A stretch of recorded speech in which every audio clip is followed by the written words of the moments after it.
Hi again, everybody, and welcome to a special Hacks and Flacks edition of Newsmakers. I'm Jerry Roberts. It is Thursday, October 23rd, the 15th anniversary of the Giants' first pennant, for those who observe. And I am delighted to welcome back our reconstituted all-star panel of top national pundits.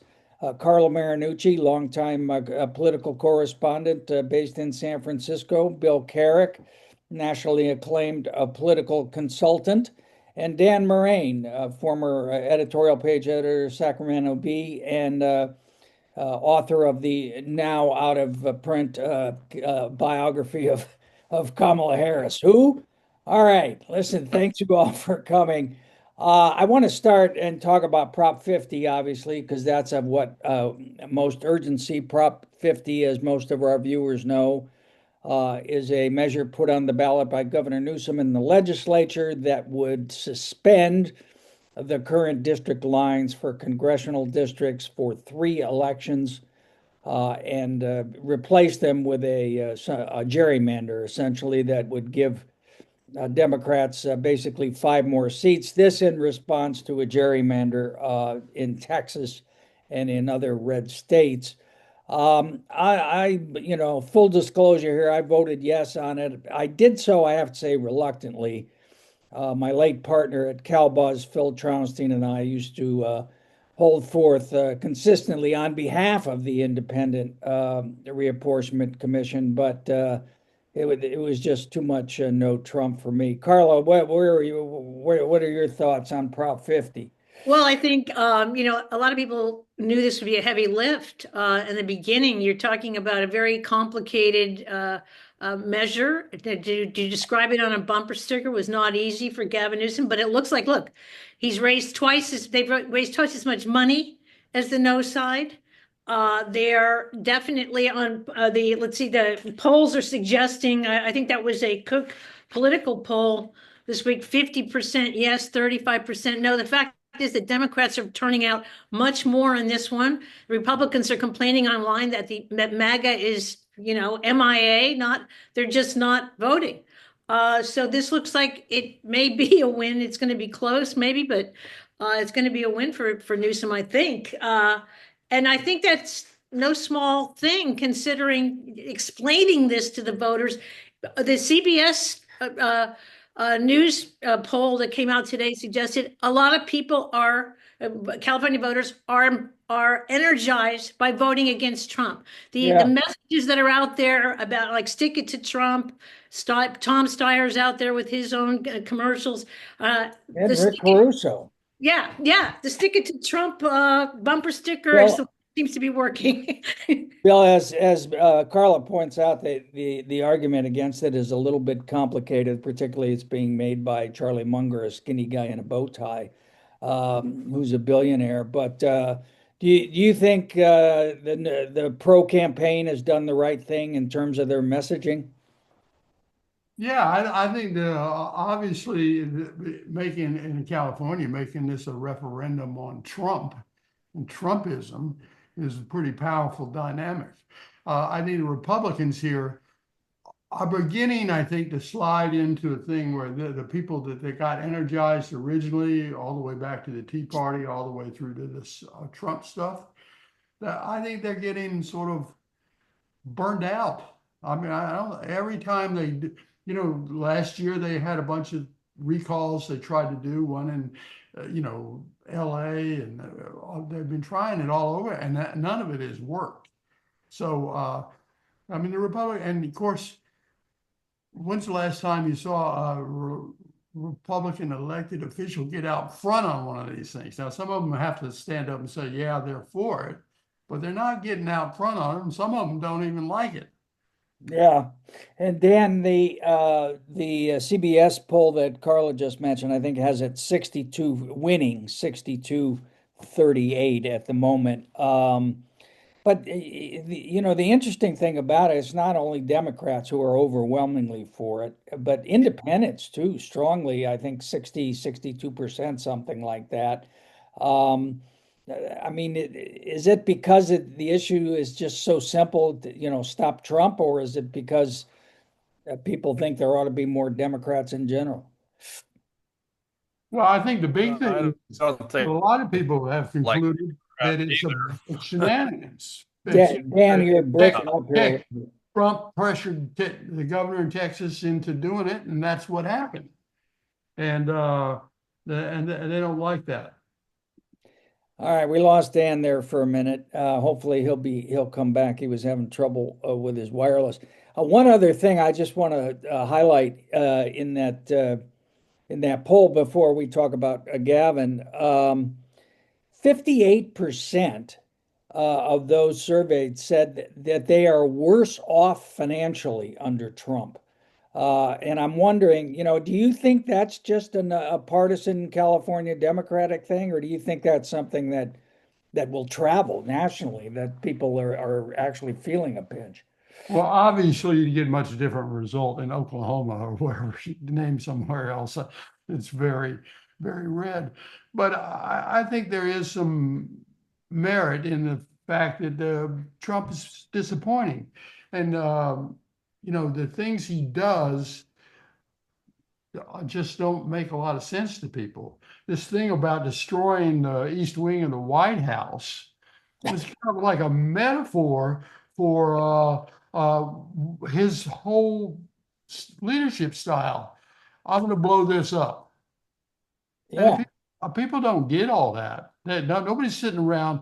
If you had to do a poll and ask people, what's the most important issue to you? I don't think building a new ballroom in the old East Wing of the White House would get anywhere, and it just looks all ridiculous. Oh, come on, Bill, let them eat cake. What is the problem with that? I mean, and I think, you're right. The polls are showing the Cook Political Report shows Trump just underwater. Right track, wrong track, 68-32. Bill, what that means for, for voter approval, and then Trump approval, 65-33. He's underwater in every measure. There's Dan. So I think for all when you talk about the inflation issue, when you talk about the government shutdown issue, as Bill said, the destruction of the East Wing of the White House, and then Trump just decides to send troops to San Francisco. As voters are voting on Prop 50, you couldn't ask for, Gavin couldn't ask for a better Yeah, I'll let Dan. Dan's back. Let Dan it's step on in here. San Francisco is going to be devastating here to the no campaign. It's easier to get a no vote than it is a yes vote, so they don't really need to raise. They don't need to match what Newsom is raising, but they're certainly they certainly have the no side certainly has a huge headwind. I mean, every time Trump opens his mouth, he's alienating Californians. His attack on California is just extraordinary. Like, we're like part of the United States, but it's like we're I don't know, maybe we're worse than Canada or something. We're a colony. We're like this is like under Iraq under Saddam, and we're the Shia. Yeah, it's difficult. Well, the thing that strikes me, and we could go on forever about how awful this 10 months has been, but they just say the quiet part out loud. I mean, they're not trying to pretend that they're doing anything else, or we don't need a lot of great investigative reporting to fact, because he just comes out and says it. Oh, by the way, the CIA has a secret operation in Venezuela. I mean, it's just, but part of it is he's not pretending to be president of the whole country. And I'd like to see a poll how many people thought that they voted for Trump so he'd start a war with Venezuela. Yeah. Well, the other one of the other foreign affairs issues is Ukraine. I mean, he's so pro-Putin, so anti-Zelensky, and for like real Republicans, that's a big issue, right? I mean, real Republicans understand that Putin is not our friend, and that he's just. I mean, it's just, to me, it's inexplicable, except for, of course, we all have our, you know, unsubstantiated guesses as to why he's so friendly to Putin. Yeah. But you know, you talk to Republicans. I mean, they are very pro-Ukraine, very anti-Putin. But they're afraid to say it. I mean, Yeah. that's the other thing that's really is the degree to which everyone has capitulated, from law firms to businesses to every member of the Republican Party, except for Well, and to the media too. yeah, and the Yeah. and the which is all owned by Larry Ellison now, apparently. So Yeah. I don't Yeah. know. All right, let's talk about Gavin for a second. Carla, I think you began covering him when he was a parking commissioner, and I've Right. long felt that he sort of And peaked. he was a great parking commissioner. And I thought that was really where his talents have been best used. Be that as it may, this was kind of a. I mean, you got to hand it to him. He did take a risk here. I mean, if this thing goes down or went down, it doesn't look like it will. I mean, it would have been a humiliating defeat for him. Uh, how much do you think this has benefited him in terms of his presidential aspirations? Oh, I think it absolutely has. I mean, I think he has been masterful in taking the stage here and just hitting Trump day after day. Today, he's offering knee pads to all of the Republicans, and he just tweeted that they're sold out. So, I mean, this is in the age of social media. This guy has learned exactly what it takes to stay in the public eye, and he's doing it day after day. The question is, are people going to get tired of the shtick by the time 2028 rolls around? But at this moment, I think Democrats are just cheering him on, and he's clearly gotten under the skin of Trump because the White House just daily uses him as a target, and I think that's a good thing for him. So at this point, it's all good for Gavin. Whether that kind of attention and is going to wear thin on people, I think is the question going for 2 more years. Yeah, I guess, Dan, I don't claim to understand anything about politics anymore, but in the social media attention economy, which is, I guess, where we're all playing now, I guess it's a good thing. Do you think Newsom last, or do you have any thoughts on how, for example, he's been different than Governor Pritzker or Governor Shapiro or any of the other mentionables Well, for 2028? well, I don't hear much from Shapiro. I think Pritzker's Yeah. doing what he needs to do. He's certainly not Newsom. He's not as, sort of agile on social media, I think, as is Newsom. But I've got. I was talking to a Politico in Illinois the other day, who said that very pro Pritzker guy, but he said that the view of Newsom could be that he's just diminished himself by getting down and rolling around in the muck. I don't think so. I mean, he can always stop doing it, but right now it's getting him attention and it's getting under Trump's skin, and he's showing himself to be willing to fight this guy on his own terms. It's such a different world Yeah. than what we were what we reported on. Bill, you ran campaigns around. I mean, to me, it's just a whole different thing.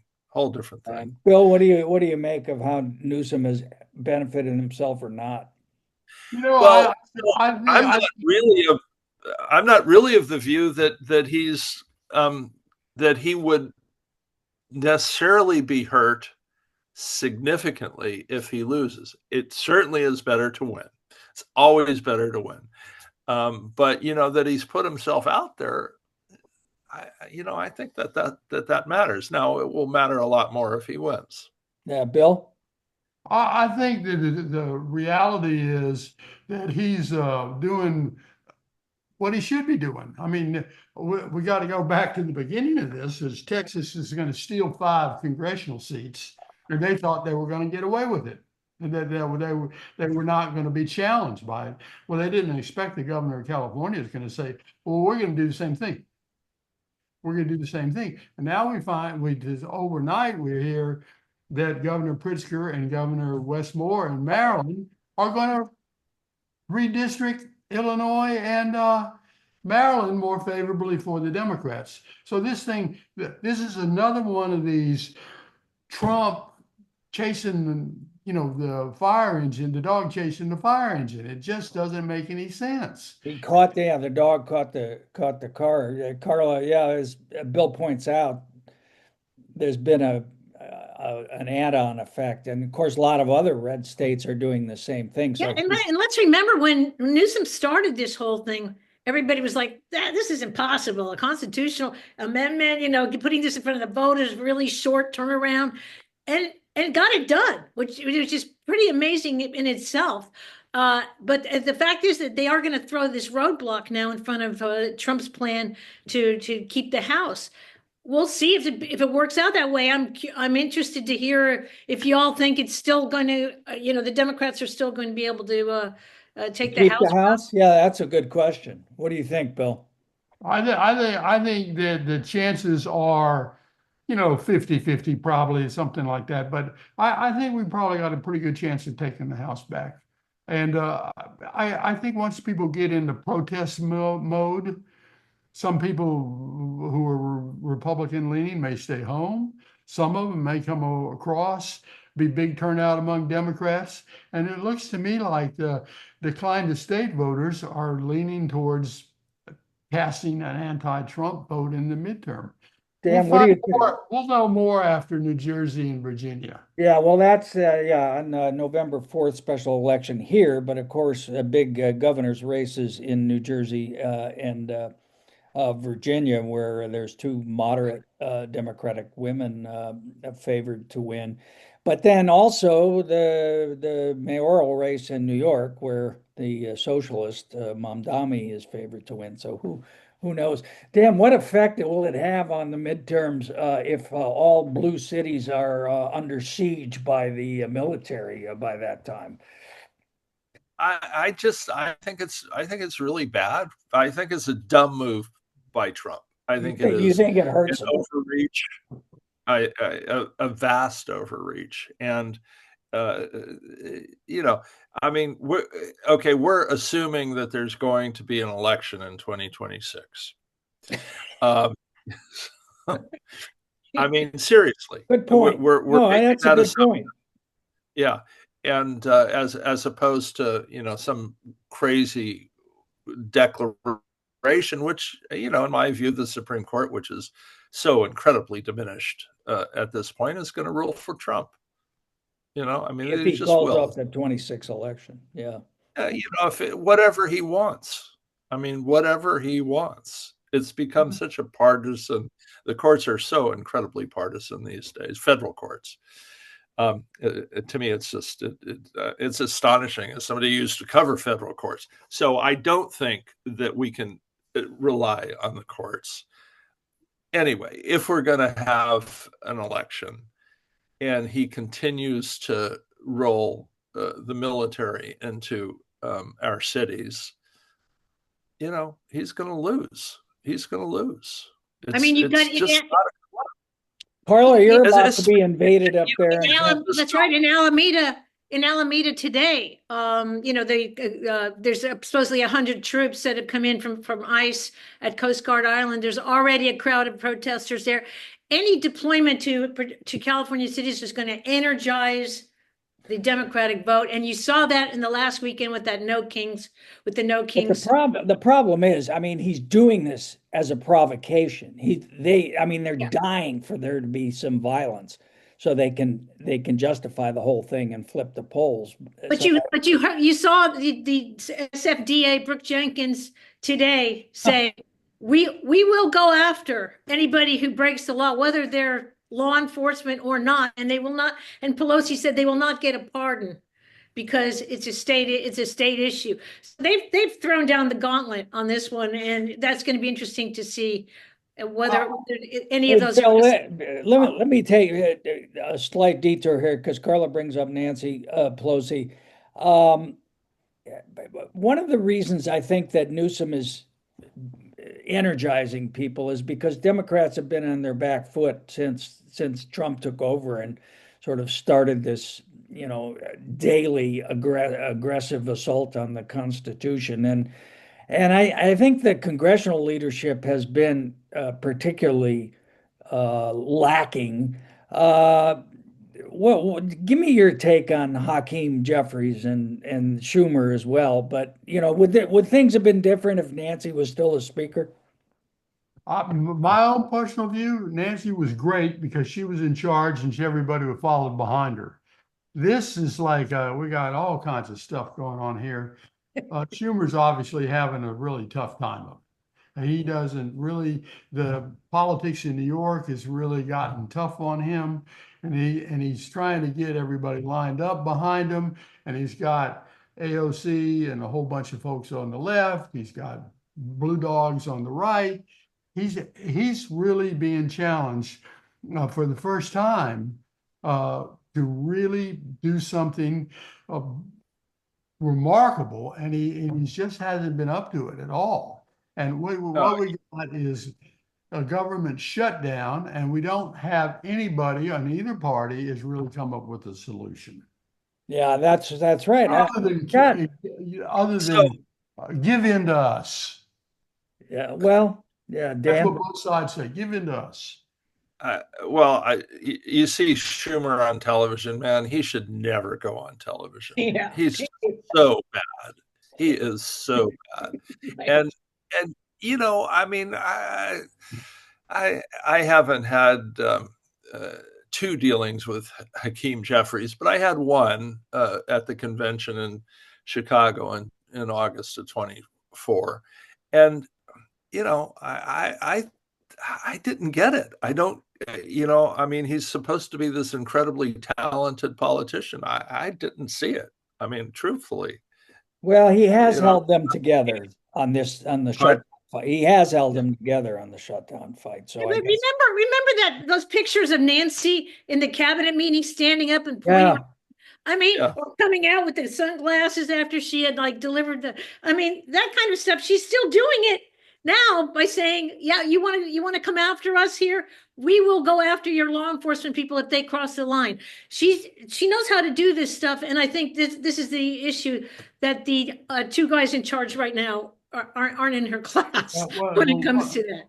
The one thing, we got into the age war and we were going to retire everybody. So we decided to retire three of the most competent people in the District of Columbia. Nancy, Jim Clyburn, Steny Hoyer. They're all retired. Now, how stupid was that? It's not working out. It's not working out. Carla, let me ask you, you're up there. I was thinking the other day, I covered Nancy's first race, that special election, 1987. I was exactly half the age I am now. So that tells you something about how old she is. But there's a lot of pressure on her now to step down and not run again from Senator Scott Wiener, famous for being the most hated man in the suburbs of California for his housing policy. But what's going on with that? Is she going to run again? Well, this is going to be interesting. I mean, she says she's going to wait till after the Prop 50 vote. Wiener may not be the only one. I mean, there may be Supervisor Connie Chan may also get into this race. You may see Jane Kim get in. You've already got a tech billionaire who was AOC's chief of staff, Sakat, I want to make sure I'm pronouncing his name right, Sakat Chakrabarti. He's in the race. He's no. Can you spell that for us, Carl? No, I'm just kidding. He's no. I will say he's no Mondami when it comes to being a Mondami communications. He's a master. He's really good at it. We don't see that that in the Pelosi race, yes, but will she get in? There was, Willie Brown has said to me for a long time, she'll have to be carried out on a stretcher. There's no ways she's not going to stay in, or she's going to wait for her daughter Christine to have the entree. But I don't, Wiener's coming off of a very successful legislative session. He's got housing. He legislation. He had CEQA legislation. He is at the height of his powers right now, and so I think if this age issue that Bill points out comes to the fore, we'll see. But Nancy Pelosi is not the same as a lot of legislators out there.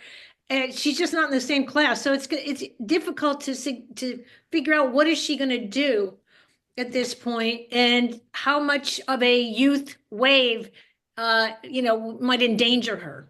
Hey, Dan, let me ask you about another famous California politician.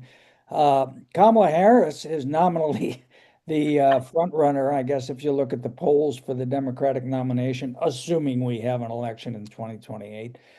You're her biographer famously, and she's now written a new book about the campaign, which I bought and haven't read. It appears to have a lot of whining in it about how she was mistreated. There you go. You haven't read it either. But what's your assessment of her chances? It's hard for me to tell. It's not as if I'm on her speed dial. I haven't talked to her in years. And she did not help with the biography. It's hard for me to tell, but I have a hard time seeing it. Now, I know that she's at the top of the polls now, but it's really a long way between now and 2028, and she's not going to be able to waltz in and get this nomination. It's going to be contested, including by Governor Newsom, Pritzker, Shapiro, Westmore. I mean, there are a lot of strong candidates who will be running, smart candidates. If she gets in, and I think it's going to depend on what the polls show, whether she gets in. Bill, you think she's past her sell-by date? Do what now? Is she past her sell-by date? Well, somebody who's been district attorney, attorney general, U.S. senator, and vice president, I mean, that's a pretty good run. And is she past her sell-by date? I wouldn't. I mean, you can't count her out. She's 60 years old. She's plenty young enough to run again, or run in 2032. So I would not count her out. I don't think her book helped her, and she lost. Bill, what do you think? I think we'll get this next general election for president. I mean, the primary election for president is going to be essentially sort of like 88, 92, Obama's first race. It's going to be a bunch of people running, and somebody's going to float to the top. She's not going to get a free ride or anything. I mean, there's nothing good. It's going to be very competitive. And we got a lot of these attractive candidates. As you guys know, I'm originally from South Carolina, and it's our number 2 state. So they're getting a lot of traffic. Now, all of these people, including Gavin, are getting big crowds in places Democrats don't usually go to. I mean, obviously they're doing Charleston, Columbia, but they're doing all the outlying areas. Gavin was a big hit there. Governor Beshear's being a big hit there. Our next door neighbor in Arizona, he's doing pretty well, making the rounds. There's Senator Gallego, you mean, or? Huh? Senator Gallego, you talking about? No, not Senator Gallego. Our astronaut senator. Oh, yeah. Kelly. Yeah. Mark Kelly. Mark Kelly.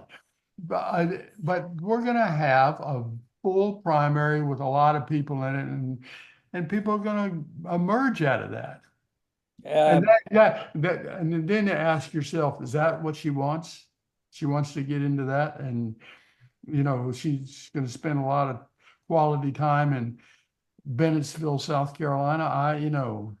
I'm not sure about that. Carla, what are you hearing from Ace and the boys in the? Well, I mean, on that one, I don't know. I tend to agree with Dan. I think it's not going to be difficult. It's not going to be easy for her. I think she's only made it more difficult for herself with this book.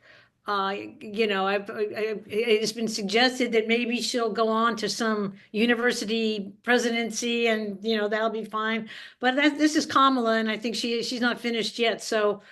I don't know what Ace is planning with him. He's got his hands full with the governor's race. So that Well, my 2 cents is it would be the height of self-delusion for her to run again. I think she's finished. Yeah, in terms of presidential politics. I just don't think this is there. I mean, there's not any dynamic there. That whole car wreck of Biden dropping out and her dropping in, and I mean, I don't think people want to revisit. No, people don't want to. People don't want to. Well, all right. Real quick, Carla mentioned the governor's race. You got any blinding insights on that one, Dan? You a Katie Porter man? I'd look at Alex Padilla. Yeah, what do you think, Bill? That I've been hearing that a lot. That hard to believe, but we're looking for a charismatic candidate. Call Alex Padilla. I don't know, but who are you hearing a lot? Alex Senator Padilla. I've heard about Caruso more than Padilla in recent days, but of course there's a lot of money here, so that's. I think Padilla, if he gets in, doesn't he lead the Democratic field? I mean, he's got the most. I mean, he was arrested by Kristi Noem. I mean, and then he appoints Gavin to the Senate. He appoints Gavin to the Senate, I think name recognition. He would lead the field on the Democratic side. It would probably mean Becerra and maybe Villaraigosa would drop out. I don't know. I mean, I think the race isn't totally. Remember, we might have Tom Steyer in that race too. Oh, it looks like it. What do you think? I think you could have a whole big field, very complicated field, and messy.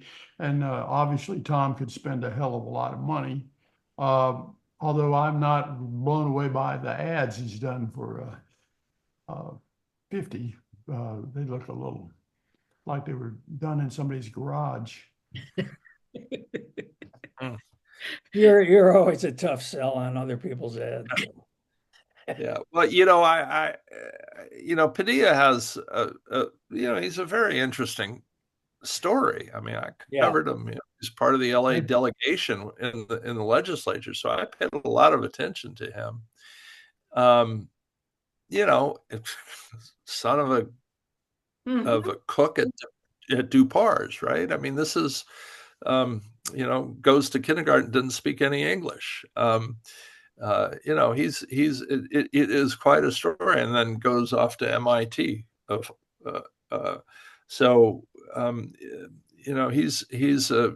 He's a thoughtful guy. He's as a legislator, as a California legislator, he was a moderate. He was certainly no raving liberal on any issue. Very obviously very strong on immigration. Supportive of immigration. He would be a formidable candidate, I think. I mean, he's not Newsom. He's not he's not glib. He's not, he's a moderate guy. Interesting. No, I agree. He would be. Gary, I think if you go by your own, you've written about this many times, the California voters want the sort of go for the opposite of what they have, or they always want to change. That's exactly what Dan's talking about, he's not a showboater. He's not a social media guy. He's just a, down the middle and very sort of serious, sober, Very, quiet. very decent guy. Yeah. Very, Yeah. So maybe that's going to appeal. And he, we used to talk about people being good family people. He's got a great family. They're, all great kids, wonderful wife. Grew up in San Fernando, of all places. Pacoima. Pacoima, then San Fernando, right? That's where he got elected from, San Fernando. yeah. But And he's wait, really do good. you hear anything about Rick Caruso, the heartthrob of Santa Barbara? Uh, I think Rick is thinking about both races right now. I think he'll probably, L.A. mayor and governor. yeah. I think he'll make a decision after this. But he just put some Prop 50 ads up too. Mhm. He's not going to let Steyer win the rich guy, i.e., sweepstakes there on Prop Well, 50. I think he talks to Gavin, so he's doing whatever Gavin wants him to do. All right, we got to get out of here. But before we do, I did want to mention two people who we all covered or worked with for many years. And just first, John Burton, the late President pro tem of the Senate, Congressman, many other things, Assembly member, fixer, passed away. And then Bob Holland, who was a Democratic activist in capital letters, who all of us knew. Let me just put a quarter in. And Carla, what do you got? Any thoughts?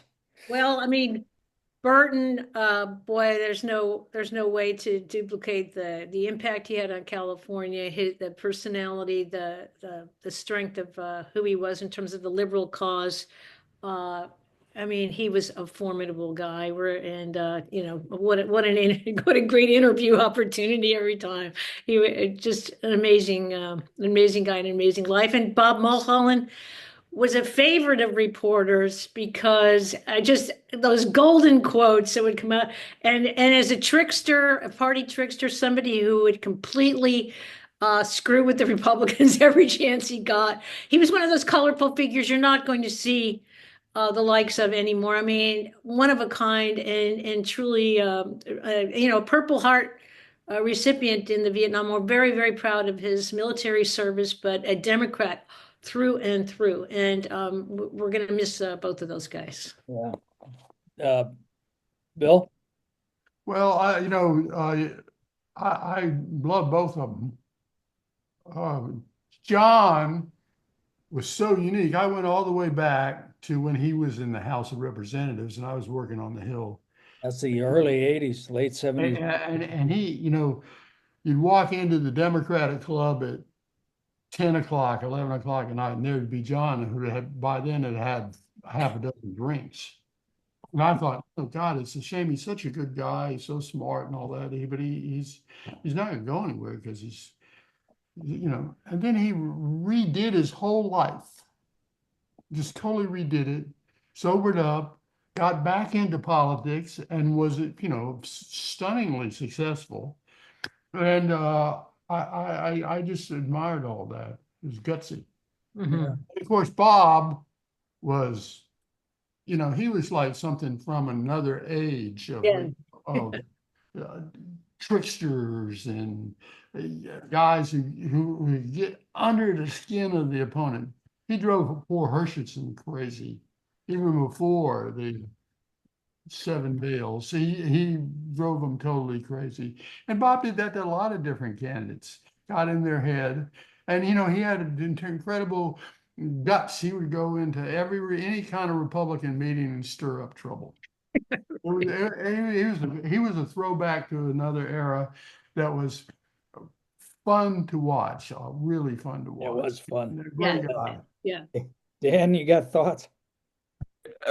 Well, Mulholland was, as Carl and Bill said, one of a kind. You would get him, talking about his Vietnam experience, man. It was just painful from the heart. that really mattered to him. The you know the futility of that war, horribleness of that war. But he certainly had a sense of humor about politics, and he loved mixing it up. Loved mixing it up. I remember going up to Chico one day. I can't remember who the candidate was.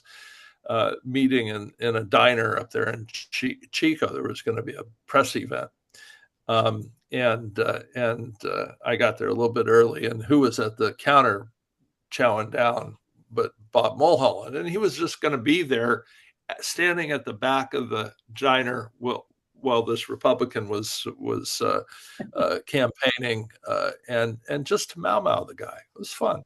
And John Burton, I covered his comeback race, and the image I have of that was him on Mission Street, and Carlos Santana's father was a mariachi band, headed up a mariachi band, and old man Santana marched down the middle of Mission Street with John Burton, and the guy knew everybody in San Francisco. You should read, if you want to understand the guy, read his new book called I Yell Because I Care, with him, flipping. I was there when he did that. It was his last last day as chairman of the Democratic Party. I think it was 2017. Trump had just taken office, and there was a loud "fuck Trump" chant, and there was Burton leading it.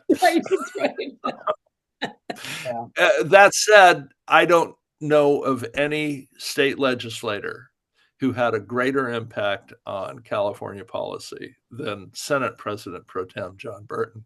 Yeah. And both those guys, I mean, they are from a different era. Well, we're from a different era. And for one thing, after the election was over, if you lost, you lost. You didn't keep running it for 4 years. That was part of it. But it was all, I mean, they both had such a sense of fun and absurdity about the whole enterprise. It was wonderful. I remember Mulholland was the guy in 1992 when Barbara Boxer was trying to desperately win that Senate seat against Bruce Hershenson, the LA TV guy, dropped the dime on Hershenson visiting strip clubs. And that was the last weekend. It made it there. Who can imagine that being a scandal now? And of course, Burton famously talked to my ex-partner, Phil Traunstein, my late dear partner at CalBuzz, about something, and hung up on him. And Phil reported, and we reported. He said, "Ah, fuck you." And then Burton called back the next day and said, I want a correction. I didn't say fuck you. I said, go fuck yourself." So. He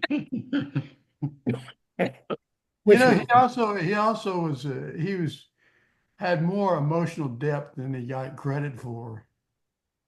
Yeah, no, he did a lot of stuff privately to help people. Yeah. Oh, yeah, the foster care thing, and it's just unbelievably spectacular work he did on all that. All right. Well, Carla Marinucci, Bill Carrick, Dan Morain, I can't tell you how wonderful it is for me to be able to see your faces and talk to you all and pretend that it's the before times when we had the vaguest idea of what the hell was going to happen next. But thank you all, and thank you all for watching Newsmakers, and we'll see you next time. Okay, thanks. Here.